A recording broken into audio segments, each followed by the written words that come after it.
at 195 miles an hour plus. As we watch again, you see a driver do everything in his power to give the race to his opponent. Darrell Alderman was almost 1 week late. Now, in reality, about a tenth of a second. Normally, in pro stock competition, that is more than enough to lose a race. But Alderman pulled it out with power. Steve's with the winner. From the pole to the podium, but you almost let that one get away, bud. Yes, I did. You know, it looked like Scott got out on me there, and old Shamu come back on him in high gear there. You know, it was a good run. I don't know what kind of ET I run that time. It rattled just a little bit. 704. 704 is the same as we run before. Well, I better thank my sponsors, Team Mopar, and I'd like to dedicate this race to a good friend of mine that's got cancer back home, Jim Jackson.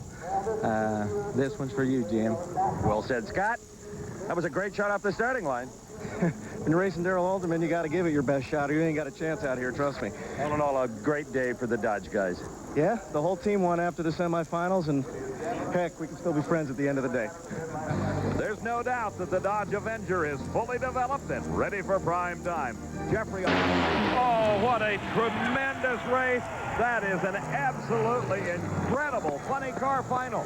The margin of victory was 1/1000th of a second, and for the second week in a row, John Force is the winner, 5:14 at 290, and this time he did it with a slower elapsed time. Our instant replay shows you the pictures. Let me give you the times. Force had a 22,000th of a second difference at the starting line. At the finish line, in performance, the margin was 21,000ths of a second. That left 1,000 left over, and it went to John Force. What a race. Your driving was there when you needed it, John. Yeah, I've been a little off. Coyle said the way they were running, I really needed to get after him because his car was running good, but we're happy. A little down on power when I hit it. It just boomed. It sounded like it tried to blow up. Then it just rocked and it shook and everything. And I want to thank all the sponsors, especially Fram Autolite, for this race. And Armstrong looking very intent as his driver Kenny Bernstein backs into position after his long burnout. Bernstein holds the lane choice and has the distinction of being the driver trying to stop this young man, Scott Coletta, at the age of 30, trying to establish an all-time record in NHRA competition, that of 4 consecutive national event titles in a row. He has utilized the talents of his crew chief, Dick LaHaye, to perfection. It does not matter where Coletta races. His car is always competitive. Bernstein, after struggling through the first part of the season, finally beginning to make a comeback point and this Autolite National. But it doesn't happen.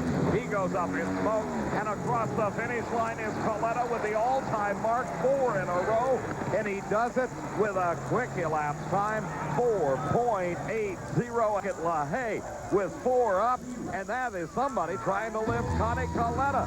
What a charge by his son Scott in the American International Airways car. From the outside, you see Bernstein smoke the tires the minute he hit the throttle, and it was over at that point as Coletta streaked on to take win number 4. You know, I may just have to get used to saying Scott Coletta, the reigning Winston champ. That is a distinct possibility. Steve? you've made a little drag racing history, you know that? I tell you what, 4 in a row, man, I tell you what, I don't know what to say. 480. 80 flat. Dicko stepped her up. I knew Kenny's been pretty consistent. He's been pretty decent on the lights, and I knew I had to go for it, and Dick knew he had to go for it. And, hey, we'd have come out of here either 1760 ahead or 1960 ahead, so we almost couldn't lose in a way. The big one was over the snake. Yeah, I like that, you know, taking it, leaving on him and everything, and I'd have rather have raced Grandpa in the semis, but I'll take it. I'll bet you will. Scott Coletta, 4 in a row. Grandpa